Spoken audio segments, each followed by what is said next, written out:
But our reporter Yuka Royer has been following the story closely for us and joins me now on set. Yuka, firstly, how did the hearing go?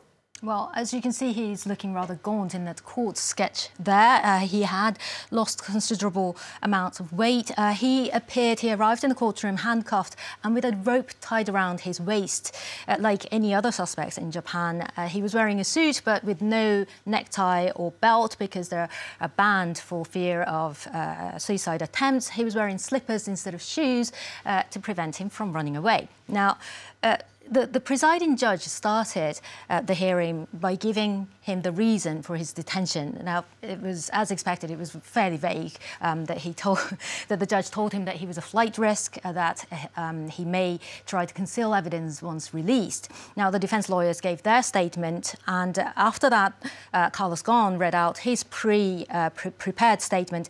He started by saying that he was grateful to finally have the chance to speak publicly. He's been locked away since his arrest, since his shock arrest, really, on the 19th of November, and now was his chance to publicly tell his side of the story. But he also said that he denied all allegations one by one, saying that he was wrongly accused and unfairly detained. But he also concluded by stating his love for Nissan. And praised the efforts made by Nissan employees worldwide for the recent achievements for the company. And he said that the company's accomplishments over the years are the greatest joy of his life next to his family. So any indication of whether or not this hearing will help his case? Well, not really. I mean, today's hearing was really not for him to be freed immediately from prison. It turned out to be more of a publicity stunt for the defense team. It was really a chance for Carlos Ghosn to speak publicly for the first time since his arrest. It also marked the start of a potentially lengthy legal battle with Ghosn vowing to fight back. Now, it didn't secure his release, but it drew huge public attention. More than 1,000 people queued up to get just 14 available seats. There were 42 observer seats in the courtroom, but only 14 of them were up for grabs for the public, the rest given already to the press and to some embassy personnel. Now, it's rare enough for this kind of public hearing to be held, and it's even rarer that it draws so much attention, and international attention at that.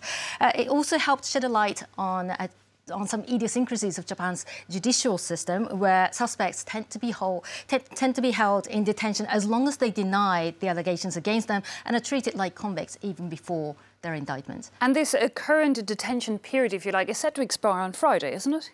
It is set to expire on Friday, and the big question is what's going to happen next. Carlos Ghosn, there are three possibilities, really. Carlos Ghosn has been arrested 3 times so far, but he's only been formally indicted for one of them, for the first one. So either prosecutors will formally indict him on 2 outstanding charges. The court can decide to release him on bail, but that's unlikely given how this has been happening so far.